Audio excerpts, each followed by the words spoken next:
জামাতের বিরুদ্ধে ষড়যন্ত্র করতে যে দিন শেষে বিএনপি সবকিছু এলোমেলো করে ফেলেছে। এমনকি তারেক জিয়া এখন লেজিটিমেসি ক্রাইসিসে ভুগবেন। পুরো বিএনপি সরকার, ইউনূস সরকার, নির্বাচন কমিশন সবকিছু এলোমেলো। হ্যাঁ, বিএনপির স্টুপিডরা এটা করছে। বাংলাদেশে একজন স্টুপিড সংবিধান বিশেষজ্ঞ আছে, যে সংবিধান বুঝে না, কিছু না, গায়ের জোরে, এসালমের জোরে মাস্তানি টাইপের কথাবার্তা বলে, আর ভাব নেয় যে আমি বিশাল সংবিধান বিশেষজ্ঞ। আসলে কিছুই না, ফাঁকা কলসি, ফাঁকা কলসি, বাজে বেশি। সংসদে বসে ফাঁকা আওয়াজ দিচ্ছে সালাউদ্দিন আহমেদ, অথচ তার এটা নিয়ে অথরিটি নেই। ওটা নিয়ে বলার কথা সংসদ বিষয়ক মন্ত্রীর, কিন্তু তিনি ব্ল্যাকআউট। আর বাইরে বসে সংবিধান বিশেষজ্ঞরা হাসছেন, হাসাহাসি করছেন যে কোন মাপের সংবিধান বিশেষজ্ঞ। একদম স্টুপিড মার্কা কথাবার্তা বলছেন সালাউদ্দিন আহমেদ, এবং ওটা এমন ভাবে চিৎকার করে বলছেন মনে হয় যেন অনেক বেশি কিছু বলছেন, অথচ এটা মাস্তানি ছাড়া আর কিছুই না।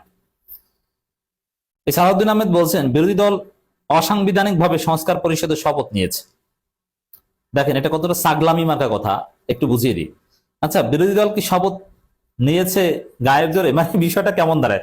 ওই যে বিএনপির ইশরাক আছে না, ইশরাক কিন্তু সালাউদ্দিনের বুদ্ধিতেই চলে। ইশরাক একবার বলেছিল না, শপথ না পড়ালে কিন্তু আমি নিজে নিজে শপথ নিয়ে মেয়রের পদে বসে যাব। মানে এটা কি এইটা নাকি?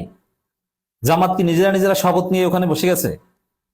এটা কেমন কথা যে অসাংবিধানিক ভাবে বিরোধী দল শপথ নিয়েছে? মানে কি নিজেরা নিজেরা শপথ নিয়েছে, নিজেরা নিজেদেরকে শপথ করিয়েছে? এটা নিয়ে কত কাণ্ড হলো বাংলাদেশে। পোলাপার নাটক বানিয়েছে, শর্ট ফিল্ম, যে শিবিরের সাথী পদে শপথ দেয় না, এখন বলে যে আমি কিন্তু নিজে নিজে শপথ করে তারপরে নিজেকে সাথী হিসাবে ঘোষণা দিব। মানে অনেক মজা করেছে। যাই হোক, সালাউদ্দিন আহমেদের যে বক্তব্য একটু দেখেন।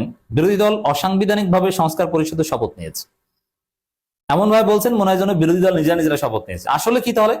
আসলে সাংবিধানিক প্রতিষ্ঠান নির্বাচন কমিশন তাদেরকে শপথ দিয়েছে। তাহলে এখানে কি দাঁড়ালো? অসাংবিধানিক কাজটা কে করলো?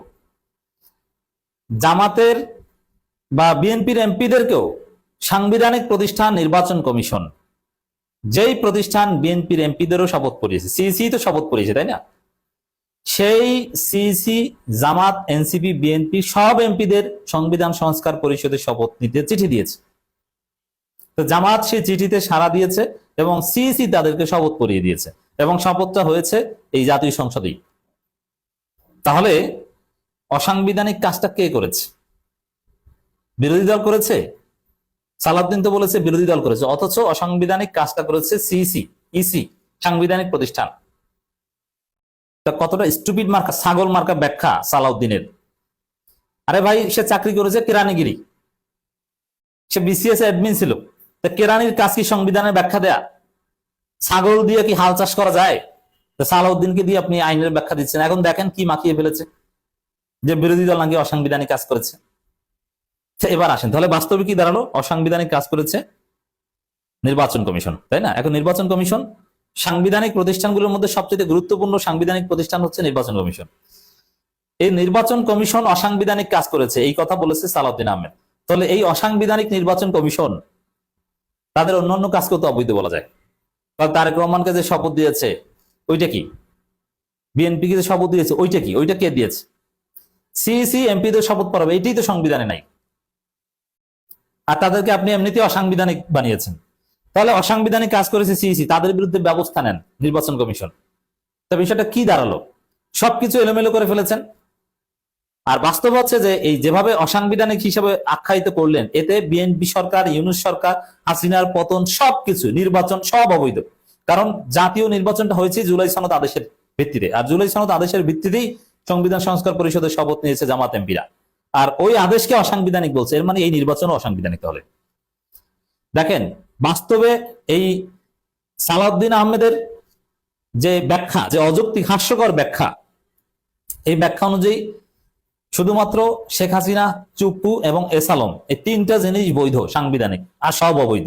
তারেক রহমান, বিএনপি, ইউনূস, তাদের নির্বাচন, জুলাই সনদ আদেশ, গণভোট সব অসাংবিধানিক। শুধু সাংবিধানিক শেখ হাসিনা। এখনো সালাউদ্দিন আহমেদের ব্যাখ্যা অনুযায়ী ধরলে এদেশের বৈধ প্রধানমন্ত্রী শেখ হাসিনা, এটা কেউ অস্বীকার করতে পারবে না। তাহলে বুঝেন যে নির্বাচন কমিশন জামাতকে শপথ পড়ালো, জামাতের এমপিদের, আর বিএনপিকেও শপথ করতে আসতে বলেছে, চিঠি দিয়েছে। আর তখনও কিন্তু এটাকে অসাংবিধানিক বলে নাই, তখন বলছে যে আমরা পরে দেখব কিছু ধাপ অতিক্রমণ করার পর, এখন তো না। একদম অসাংবিধানিক এভাবে ডিক্লেয়ার করে নাই যে এখন করা যায় না। সংবিধানে নাই আর অসাংবিধানিক এই দুইটার মধ্যে পার্থক্য আছে, যারা আইনের ছাত্র তারা বুঝবেন। সংবিধানে না থাকলে অসাংবিধানিক হয় না। সংবিধান সমর্থিত বা সংবিধানের কোনো ধারার সমর্থিত ধারার আলোকে কিয়াস করে কিংবা অ্যানালজি করেও সাংবিধানিক করা যায়, সংবিধানে সরাসরি উল্লেখ না থাকলেও। কিন্তু অসাংবিধানিক হতে হলে সম্পূর্ণ কন্ট্রাডিকশন হতে হয়। প্রথম দিকে বিএনপি বলেছিল সংবিধানে নাই, এর মানে এটা অসাংবিধানিকটা জাস্ট নাই। আর এখন বলছে এটা অসাংবিধানিক। অসাংবিধানিক এবং সংবিধানে নাই এর মধ্যে পার্থক্য আশা করি বুঝাতে পেরেছি। এই সালাউদ্দিন আহমেদ জামাতের বিরোধিতা করতে গিয়েছেন, জামাতের বিরোধিতা করতে যে এখন সব মাখিয়ে ফেলেছেন। এখন নির্বাচন কমিশনকে বলে যে অসাংবিধানিক, এবং এই যুক্তিতে যেহেতু জুলাই সনদ আদেশের ভিত্তিতে 12 ফেব্রুয়ারি নির্বাচন হয়েছে, 12 ফেব্রুয়ারি নির্বাচন অসাংবিধানিক, তাহলে তো তারেক রহমানও থাকে না, তারেক রহমানের বৈধতা থাকে না। এবং এই নির্বাচন কমিশন গঠন করেছে কে? ইউনূস সরকার। তাহলে তো ইউনূস সরকার তো অসাংবিধানিক, তাহলে ইউনূস সরকারের গঠিত নির্বাচন কমিশনও তো অসাংবিধানিক। তারেক রহমান ভোটার হয়েছে এই নির্বাচন কমিশনের অধীনে, ভোটার হওয়াটা তো অসাংবিধানিক। এখন কি হবে? আপনি নিশ্চিত থাকেন এই বিএনপি যদি স্টুপিডের মাধ্যমে, এই এই সাবেক কেরানির মাধ্যমে যদি তাদের আইনি ব্যাখ্যা চালায়, আইনমন্ত্রীকে ব্ল্যাক আউট করে, তাহলে আপনি নিশ্চিত থাকেন যে অতি শীঘ্রই কোর্টের সিদ্ধান্ত আসবে, কেউ রিট করবে যে কেন 12 ফেব্রুয়ারির নির্বাচন এবং বিএনপি সরকারকে অসাংবিধানিক ঘোষণা করা হবে না। এই মর্মে নির্বাচন কমিশন, মন্ত্রিপরিষদ সচিব সহ আরো সংশ্লিষ্ট রাষ্ট্রপতির কাছেও জবাব চাইবে, রুল জারি করবে যে কেন অসাংবিধানিক ঘোষণা করা হবে না। এবং আসলে অসাংবিধানিক যদি আপনি সালাউদ্দিনের ব্যাখ্যার স্ট্যান্ডার্ড ধরেন। বিরোধী দল অসাংবিধানিক উপায়ে সংস্কার পরিষদের শপথ নিয়েছে, দেখছেন কেমনটা লাগে? বিরোধী দল নাকি শপথ নিয়েছে? আরে স্টুপিড, শপথ শপথ শপথ দিয়েছে, নির্বাচন কমিশন শপথের আয়োজন করেছে। বিরোধী দলকে শপথ নিতে পারে? এটাকে ইশরাক, যে নিজে নিজে শপথ নিয়ে মেয়রের পদে বসতে চাইবে? আপনি কি দুনিয়ার সব জায়গায় কি ইশরাক মনে করেন? সালাউদ্দিন আহমেদ সরকার জুলাই সনদ বাস্তবায়ন কি হিসাবে বলছে? জুলাই সনদ বাস্তবায়নে পুরোপুরি অঙ্গীকারবদ্ধ, অক্ষর অক্ষরে পালন করা হবে, অমুক তমুক। আবার বলছে যে এটা অসাংবিধানিক। আবার জুলাই সনদে আছে যে 1 মাসের মধ্যে সভা আহ্বান করতে হবে, তার আগে অক্ষর অক্ষরে পালন করবে। কোনো কিছুর মিল আছে? 1 মাস পার হয়ে গেছে, সংবিধান সংস্কার পরিষদ সভা আহ্বান করে নাই, অধিবেশন আহ্বান করে নাই, বলে অক্ষর অক্ষরে পালন করবো। আমরা কোন প্রতারকের খপ্পরে পড়লাম?